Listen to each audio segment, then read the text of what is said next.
కేంద్ర మంత్రి కిషన్ రెడ్డి మాట్లాడుతున్నారు. ఆ లైవ్ చూద్దాం. వాళ్ళ దయ ఎప్పుడు వస్తుందని ఎదురు చూసే పరిస్థితి రైతులకు ఎందుకు ఉండాలని అడుగుతాను. ఈరోజు సన్నబియ్యం కూడా ఈరోజు వీళ్ళు తీసుకునేటువంటి సన్నబియ్యము ఇతర రాష్ట్రాలకు అక్రమంగా ఎగుమతి చేస్తా ఉన్నారు. ఇతర రాష్ట్రాలలో నాసిరకమైన సన్నబియ్యం తెచ్చి ఇక్కడ ఫుడ్ డిస్ట్రిబ్యూషన్ కింద షాపుల ద్వారా ప్రజలకు పంపిణీ చేస్తా ఉన్నాం. ఎందుకంటే తెలంగాణకు సంబంధించినటువంటి సన్న చాలా మంచి సన్నబియ్యం అక్కడ కూడా మోసమే జరుగుతూ ఉంది. ఎవరు జరుగుతుందో చెప్పాలి. ఈరోజు మన రాష్ట్రంలో ఉత్పత్తి అవుతున్నటువంటి సన్నబియ్యము ఇతర రాష్ట్రాలకు ఎక్కువ ధరకు పంపిణీ చేసి ఎగుమతి చేసి తక్కువ ధరకు వచ్చేటువంటి సన్నబియ్యం తీసుకొచ్చి సివిల్ సప్లై షాపుల ద్వారా పేద ప్రజలకు అందిస్తా ఉన్నారు. అది కూడా మోసమే.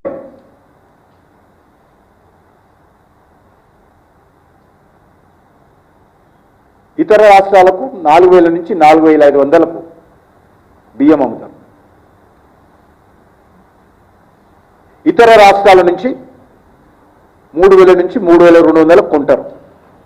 అమ్మడం మన బియ్యం ఏమో 4 నుంచి 4,500 పడుతుంది. ఇతర రాష్ట్రాల్లో ఈ యొక్క మధ్య దళారీలు కొనుగోలు చేస్తున్నటువంటి బియ్యం ఏమో 3 నుంచి 3,200. ఇంత నిస్సిగ్గుగా బీఆర్ఎస్ హయాం నుంచి ఈ రోజు వరకు కూడా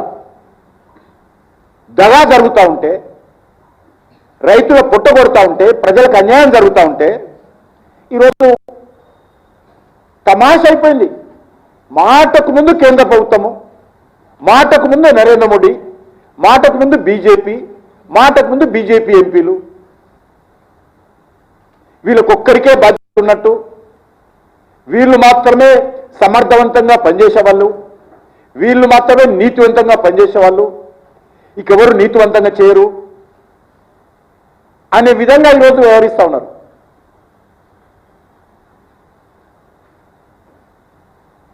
కనీసం గన్ని బ్యాగ్స్ కూడా సరఫరా చేయలేనటువంటి పరిస్థితులు. కొత్త వంగడాలు, తెలంగాణ భూమిలో ఏ రకమైనటువంటి వంగడాలు దొడ్డు బియ్యం వస్తాయో ఆ వంగడాలు విషయంలో సరఫరా లేదు.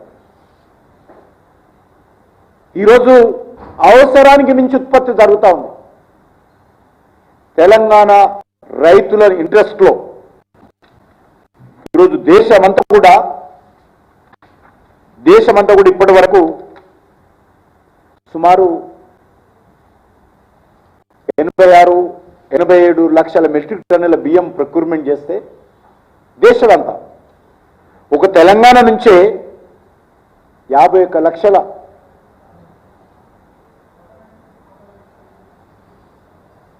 మెట్రిక్ టన్నుల బియ్యం తెలంగాణ నుంచే సేకరించడం జరిగింది. అంటే తెలంగాణ మీద కేంద్ర ప్రభుత్వానికి అభిమానం ఉందా లేదా దీన్ని అర్థం చేసుకోవచ్చు. అనేక రాష్ట్రాలలో అనేక రకాల మార్పులు వస్తున్నాయి, సంస్కరణలు వస్తూ ఉన్నాయి. సంస్కరణలు రాకుండా ఇక్కడ బీఆర్ఎస్ పార్టీ, కాంగ్రెస్ పార్టీ పోటీపడి రైతులని చైతన్యం చేయకుండా, కొత్త వంగడాలు ఇవ్వకుండా, తమ పడికట్టు పదాలతో రైతులను రెచ్చగొట్టి పార్టీల పబ్బం గడుపుకునేటువంటి ప్రయత్నం చేశారు తప్ప ఈ డబ్బు మనది, ఇది మోడీ గారి డబ్బు, భారతీయ జనతా పార్టీ డబ్బు, ఢిల్లీలో ప్రింట్ చేసిన డబ్బు కాదు. ఇది రైతుల డబ్బు, రైతు కూలీల డబ్బు, పన్నులు కట్టేటువంటి ప్రజల డబ్బు. ఇది దీన్ని పూర్తి స్థాయిలో సద్వినియోగం చేసుకోవాలి. ఈరోజు నేను మనవి చేస్తా ఉన్నాను, ఈ యొక్క భారతీయ జనతా పార్టీ ప్రభుత్వం ప్రొక్యూర్మెంట్ చేస్తుంది. మేము వచ్చిన తర్వాత మొదటిసారిగా దేశవ్యాప్తంగా సుమారు 82-83 కోట్ల మంది ప్రజలకు ఇదే బియ్యాన్ని ఉచితంగా ఇస్తా ఉన్నాం. ప్రపంచంలోనే అతిపెద్ద free food grain distribution system Modi గారి నాయకత్వంలో దేశంలో ఉన్నటువంటి పేద ప్రజలు మధ్యతరగతి ప్రజలకు దృష్టిలో పెట్టుకుని ఈరోజు అమలు చేస్తా ఉన్నాం. మీరు మా గురించి మాట్లాడతారు. మీరున్నప్పుడు రిక్రూట్మెంట్ మీద తెలంగాణలో కానీ దేశంలో ఎంత ఖర్చు అయ్యేది, ఈరోజు మేము వచ్చిన తర్వాత ఎంత ఖర్చు అవుతుంది, ఎప్పుడైనా ఈ ప్రభుత్వం ఆలోచన చేసిందా? ఈరోజు ఈ రాష్ట్రంలో భారతీయ జనతా పార్టీ ప్రభుత్వం రైతులకు సంబంధించి అనేక రకాల కార్యక్రమాలు తీసుకుంటున్నాయి.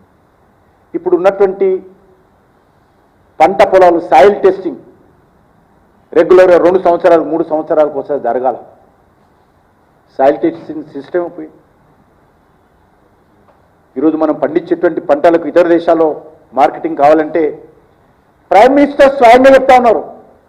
ప్రతి మన్ కీ బాత్లో, ప్రతి మీటింగ్లో, ముఖ్యమంత్రుల మీటింగ్లో, వీడియో కాన్ఫరెన్స్లో organic farming, natural farming, chemicals తగ్గిద్దాము, ఫెర్టిలైజర్ తగ్గిద్దాము, మనం పండించేటువంటి పంటలకు ప్రపంచ దేశాల్లో మార్కెటింగ్ ఉండాలి, దేశ ప్రజల ఆరోగ్యం కాపాడాలి మోటివేట్ చేస్తుంటే ఎంతసేపు ఉదయం నుంచి సాయంకాలం వరకు కేంద్ర ప్రభుత్వంగా ఆడిపోసుకోవడమే తప్ప ఈ ప్రభుత్వానికి ఏమాత్రం రైతాంగం పట్ల, రైతుల సమస్యల పట్ల చిత్తశుద్ధి లేదు.